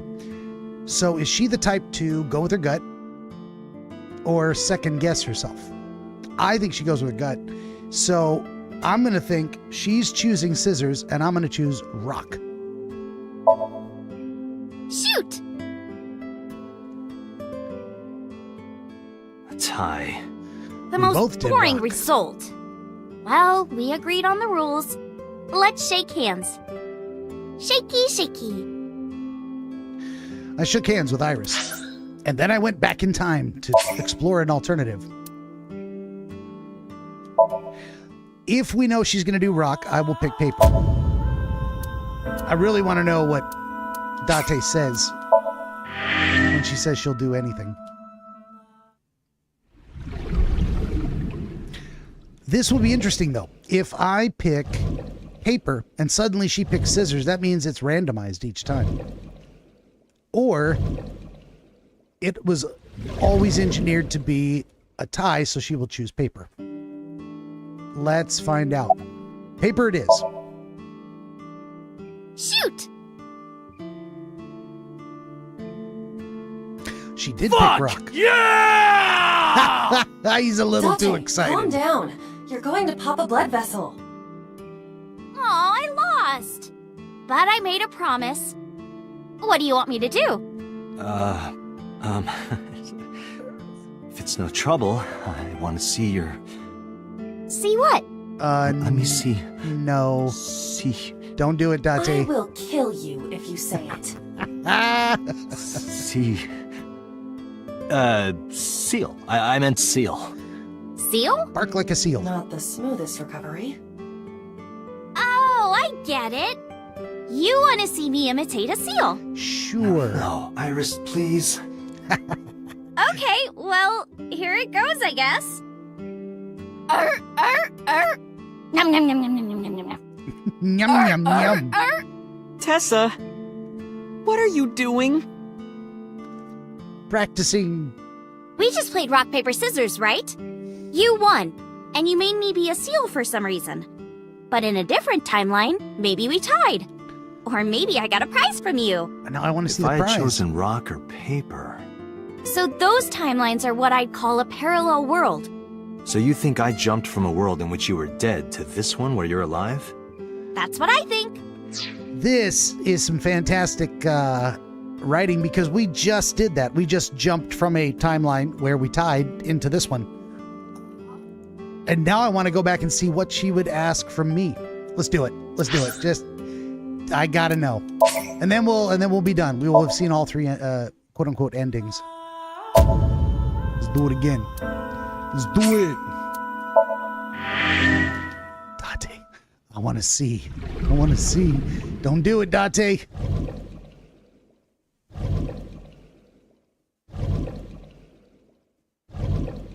Oh, you know what? I put the sequel to this game on my wish list. It's like $40 right now. I'm not paying $40. I'm just not doing it. So, but I'll tell you what, I'll keep it in mind for another day.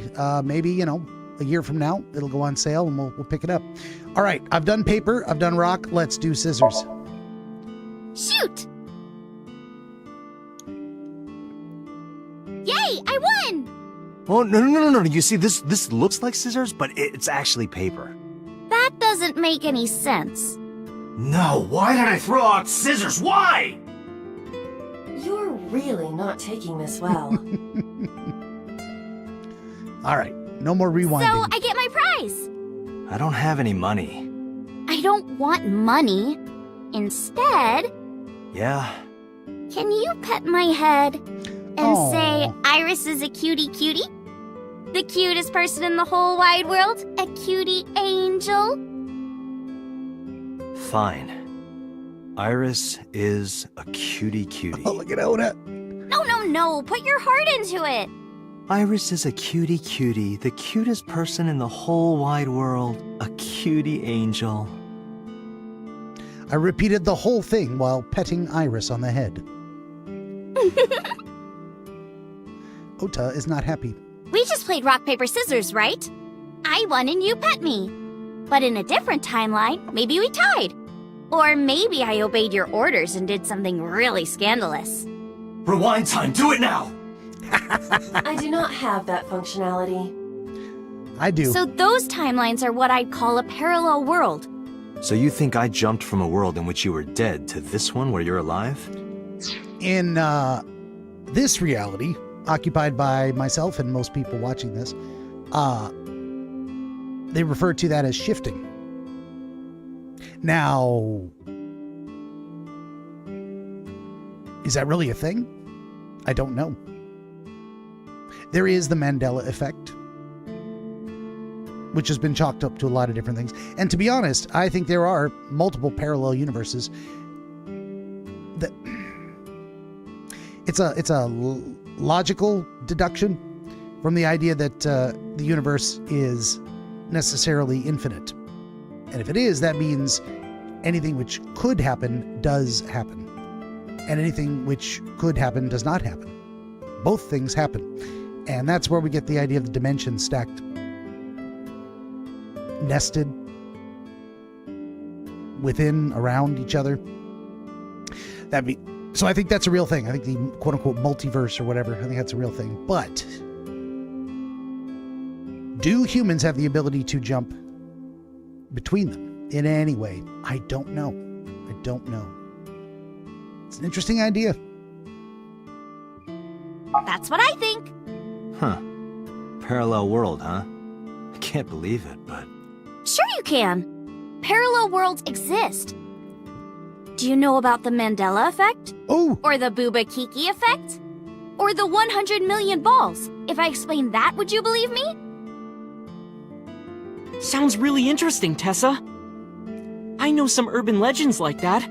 The spatial temporal man, and the lost friend, and the story of two sisters. I've heard people talking about it. Well, there you go. What else we got? Tell me about the 100 million balls. This world is full of really interesting stuff. But you know the most interesting thing of all? No, what? That humans exist at all. The universe developed in a very particular way to get here. if things were even slightly different, well, the galaxies and solar system and all of that might not have existed at all. This is a theory that goes back at least as far, and probably a lot further, but if you're interested, I would read the book, The Number of the Beast. I think that's the name of it. It's by Robert Heinlein, and it supposes an inventor creates a device which allows for shifting through dimensions to alternate universes using XYZ coordinates.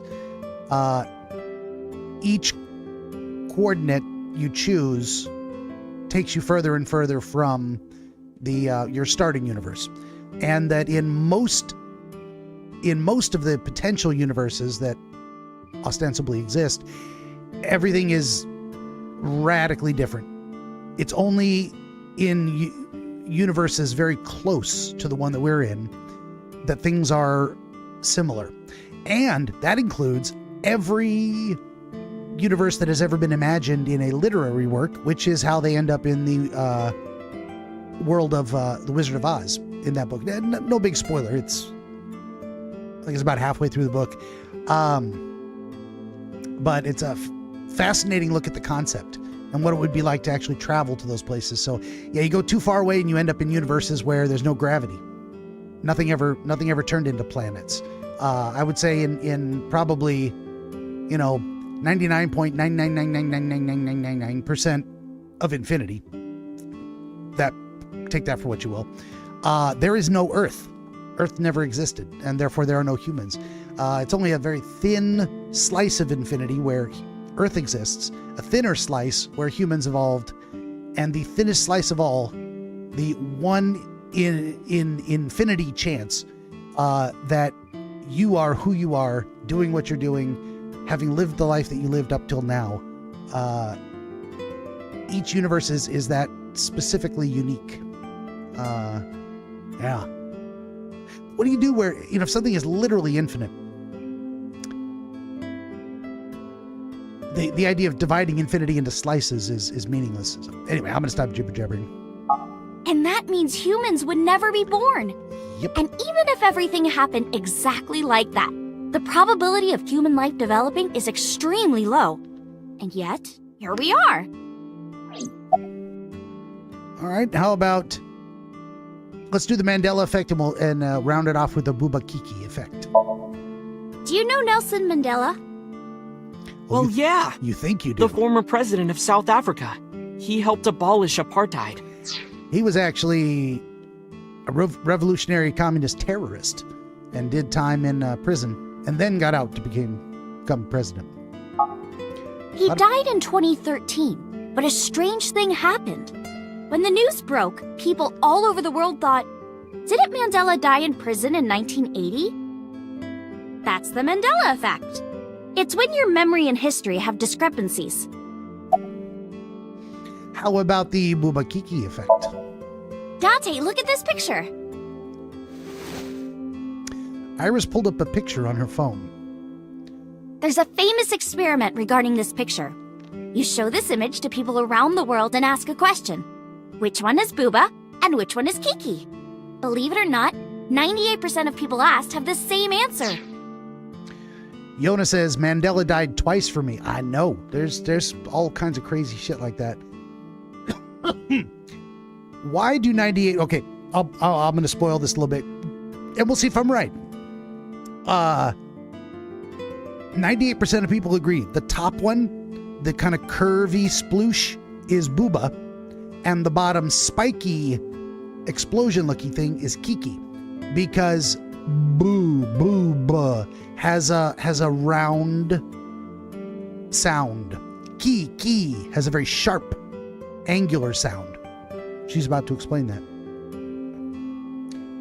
Yona says, in 2008 and again in 2013. Guess he died 3 times for others. Oh, shit. Yeah. Some people thought, a lot of people already thought he was dead in prison back in the 80s. And then never made it out to be president. The rounder one is Booba, and the jagged one is Kiki. Isn't that weird? In other words, everyone thinks that Booba is a certain way, and Kiki is the other. It applies universally across languages and cultures. Which is why you do need to be a little careful about naming things. I mean, that is... understanding that kind of thing is an essential part of spellcasting. And people who are very good at it can weave enchantment upon other humans and avoid a lot of problems. Or use it for, nefarious purposes. I mean, you could enchant people positively. One would hope you marry a person whose personality you find enchanting. It's kind of what we describe as love, this idea that in an involuntary attraction, it just exists. You can ignore it, you can push it down, you can, the other person can ruin it by destroying the illusion of who you thought they were. But anyway, the universe has rules, and I think sadly, we're dealing with a lot of people that don't understand the rules or think there are no rules, and they can make it up as they go, and that's not the case anywhere, ever. It's like something ingrained inside all humans.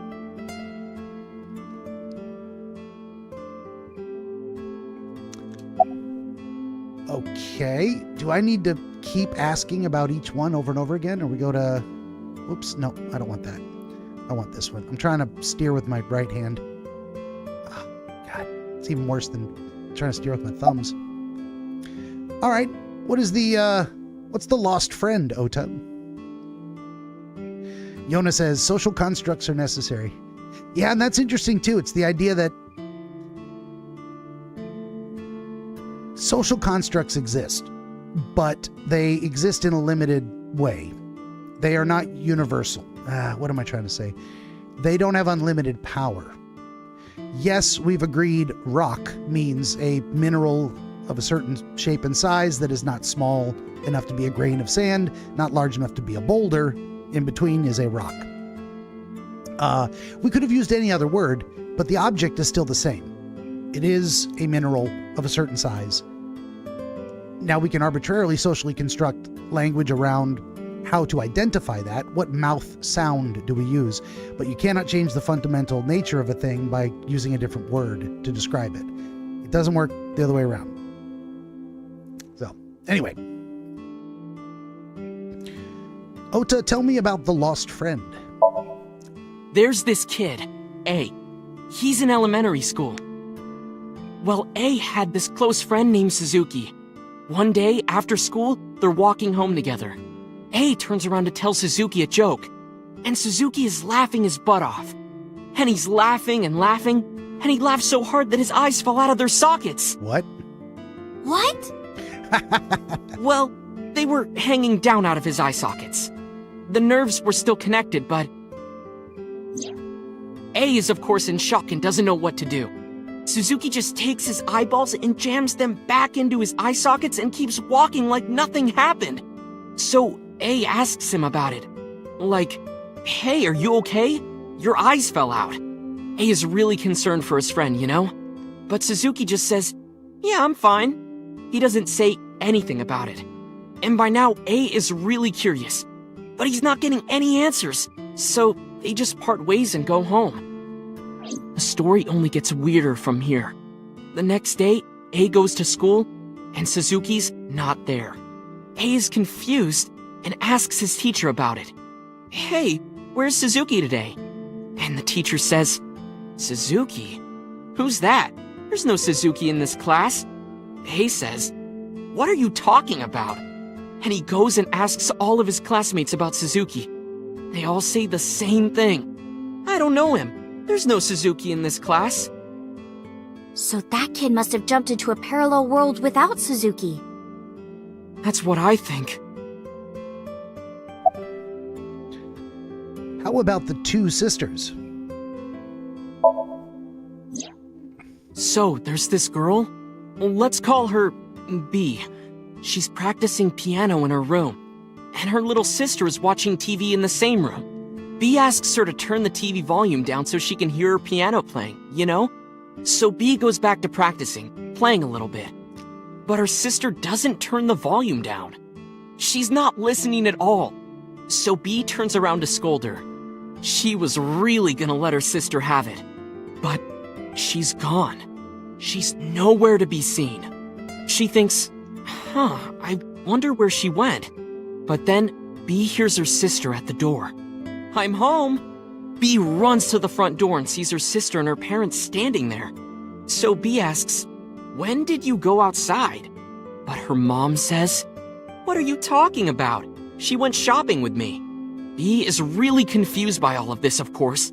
She asks her little sister about it, and she learns that her favorite TV show was on. And before she went shopping with her mom, she was deciding whether or not she wanted to stay and watch it or not. So depending on her decision, a parallel world was made. Yeah. What B saw might have been from the world where her sister stayed behind. Yona says Pebble, Rock, Boulder, indeed. And or Suzuki jumped. Yeah. What is the spatio-temporal man? It's sort of like a common experience. A lot of people have experienced waking up in an uninhabited world they've never seen before. And most of them describe seeing the same person. The spatial temporal man. He's supposed to be an ordinary old man wearing work clothes. The spatial temporal man guides people back to the real world. That's why he's wearing work clothes. He tells them, this world is not for you. It's his or job. Something. I'd like to meet him someday. Yeah, fascinating.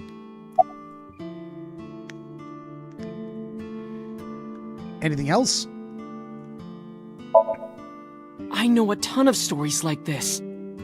Like being suddenly transported 1 year into the future, and there's a missing persons report out for you.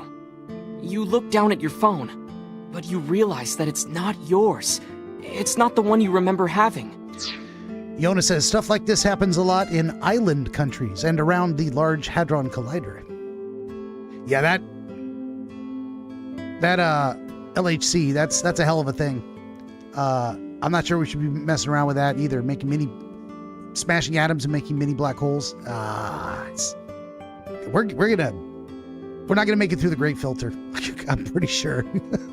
Humans are we are unaware that we're just marginally more intelligent monkeys. And we'll see. I'm not feeling very optimistic about the far-flung future today. You look through the contacts, and it's filled with names you don't recognize. Sounds scary. There's more, too. Like this town where everyone is Japanese, but they're speaking a completely different language. And all the signs and magazines and stuff have different letters. And it's not like Korea or China. It's the Japan we know, but the language is different. That's a prime example of a parallel world. Yona says, me either. That's why we're friends, Ben. we do think alike on a lot of stuff. Looks like I needed to follow the threads of these things until they ran out completely instead of jumping around. Now we're going to jump around. What about the others? So, this elementary school kid, let's call him C. He goes to school and there's a bunch of things on the floor. Postcards, towels, a coffee cup, rice bowls, a sink, lots of stuff. But C realized that those were all things from his own house. How did they get to the classroom? No one knows. It's not like anyone did it on purpose or there was a thief or anything. Maybe something happened that made two parallel worlds fuse. Yeah, maybe. What about the lost friend? Couldn't Suzuki just be an imaginary friend or something? No, A was really serious about remembering Suzuki. It is weird. And there's no way you can pop your eyeballs back in like that. Well, not necessarily. There's such a thing as a dislocated eye. It actually isn't too hard to put your eye back in if it falls out. Ota is correct. Dislocated eyes are easy to replace in their sockets. As long as none of the nerves or blood vessels were damaged, there are usually no lasting negative effects either. Oh. But that doesn't prove this Suzuki exists. Well, I guess not. That would also be like a really terrible experience. Ugh. Can't imagine. I get an eyelash in my eye. It feels like someone's stabbing me with an ice pick. Speaking of which, Shoko. Okay. back to Iris. Let's talk more about the 100 million balls.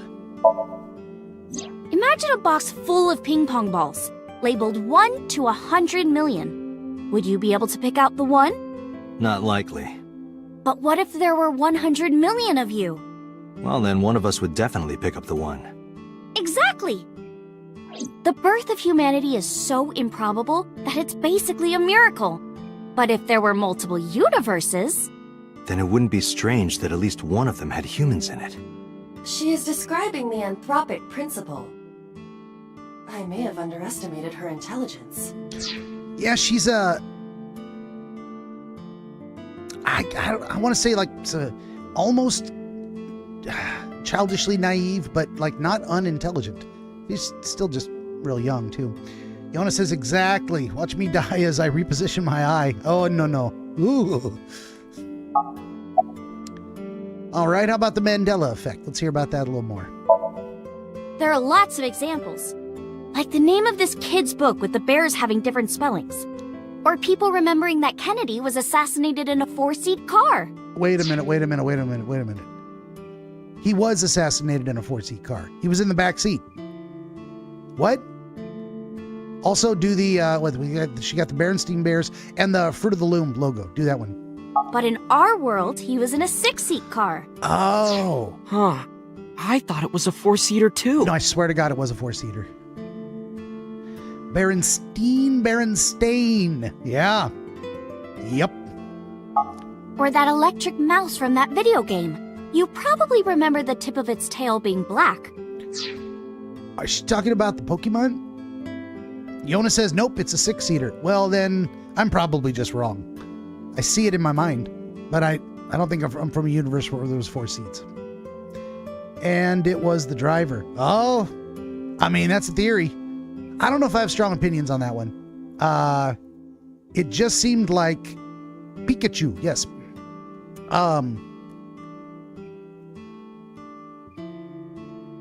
The way his head moved seemed like the shot didn't come from an elevated position. That, I get that. But I don't know what to do with it. I mean, I've heard, I get to the, not the bottom of things, but I get to a certain point when I'm looking into stuff and I'm like, well, there's no way to know. Like, none of this is convincing either way.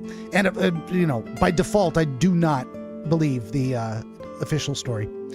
Go watch the Zapruder and watch the driver. Fair enough. Yeah.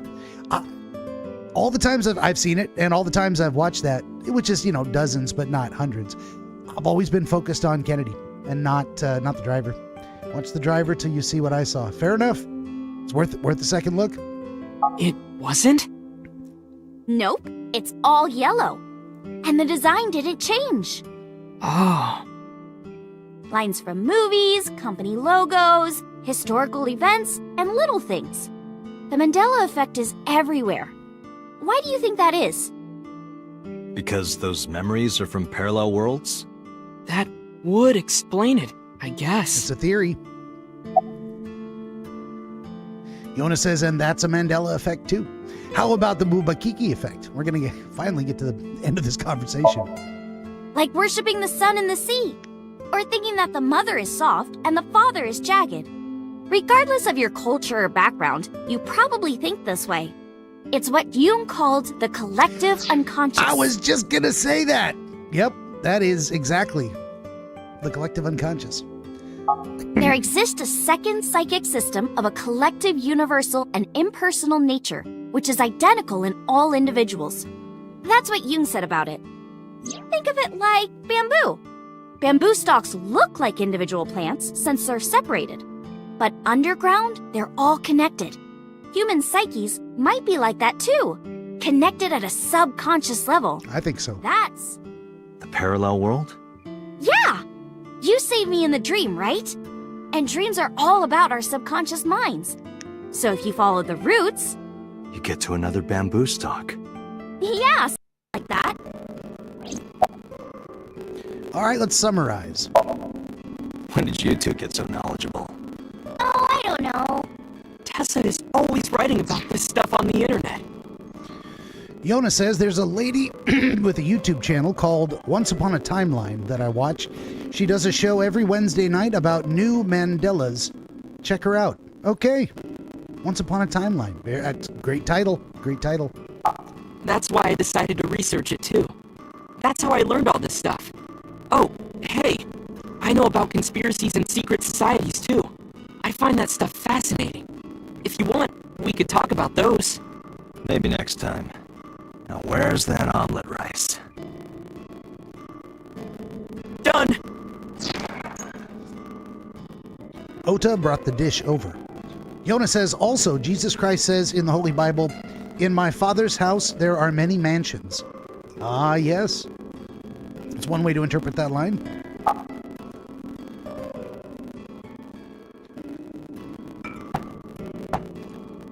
Itadakimasu! He laid out an omelet rice in front of me and Iris.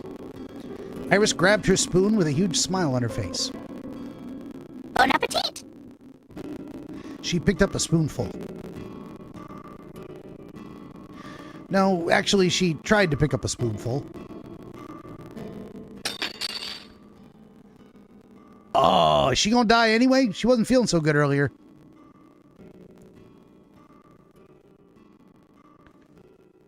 No, Iris. Tessa, are you okay? I'm fine.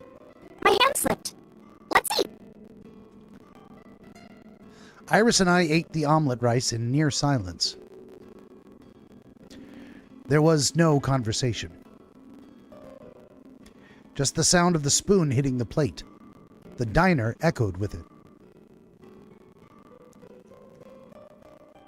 And before long... Thanks for the food! Iris was totally re-energized. But maybe she was just tired because she was hungry. Her face was back to her usual easy smile. That was good. Ota, your omelet rice is seriously the best. Yeah, it was actually really good. Aw, thanks. I owe it to my dad. He taught me well. I paid for the food and stood to go. Let's get going, Iris. Thanks again! Thank you! Come back soon! Iris sitting in front of me. Ota standing next to Iris. We didn't look around at all because I really don't care about any of this other stuff. All right, time to go to Marble, of course. That wasn't even on our list earlier. Why are we going there now?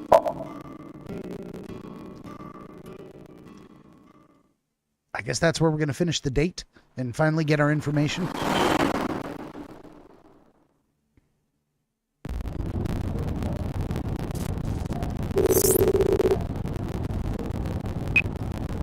Hey, Mama, it's me. Dante, honey, what's up? I'm heading over now. Glad to hear it. Maybe I'll close the place a little early for you.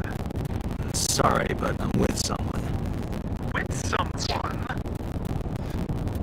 Yona says, okay, don't get mad, but the game audio is choppy. Well, son of a bitch. I'm not mad. I'm just disappointed in my damn computer. Thanks for letting me know. You know, it's better you let me know and we just call it a day and we'll pick it up again tomorrow.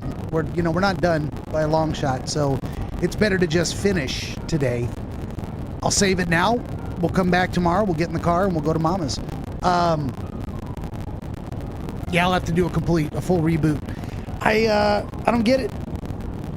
I don't get it at all. I don't know what causes it. It just happens, and if I get upset about it, it's more like I'm sorry to the audience that this is a problem I can't fix. I just have to quit. So we're gonna do that. Let's save the game and call it a day. We made some pretty damn good progress, I think. We heard lots of interesting theories. They're really leaning into this jumping timelines, alternate universe. Yona says, did you...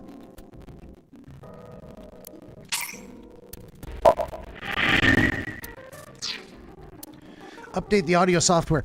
I thought I did last time this happened. Last time this happened, a couple 3 weeks ago, something like that, before we started this current run of the game. The audio got choppy. I tried to fix it and then restart the stream immediately. That never worked, so I'm not trying that anymore. It turns out when I went to update the software, there was no update. I don't understand what is causing this. It just seems to happen randomly. It may be a little bug in the capture card hardware, even. Who knows? But I am going to attempt to update it, and I'll restart both machines, and then, because like when I'm doing I've been doing the AI radio thing, the live stream, that music's coming through beautifully, and normally this sound does too, but capturing one computer's audio and video from a main screen and audio output source to another machine through a card, it's bound to have issues. Elgato. I was thinking it's the cat. It's the cat card. It's the Elgato card. It's worked like a champ so far, but now suddenly I can't remember if I saved it. Monday, driving, and that was 1 minute ago. Yes, I saved it. Okay. So we're gonna call it a day. That, my friends, brings us to the end of this episode of DreamWizard Plays number 679. The Somnium Files from 2019, part 14. On your way out, please remember, if I made you laugh, if I made you cry, if you think my Elgato capture card might be fried, then don't forget to like, share, and subscribe. And join us tomorrow, Friday at 5 p.m. Pacific, 8 p.m. Eastern for the next thrilling adventure, part 15. In the meantime, in between time, I am the DreamWizard. I thank you for watching and hope to see you tomorrow. Until then, my friends. Good night, everybody.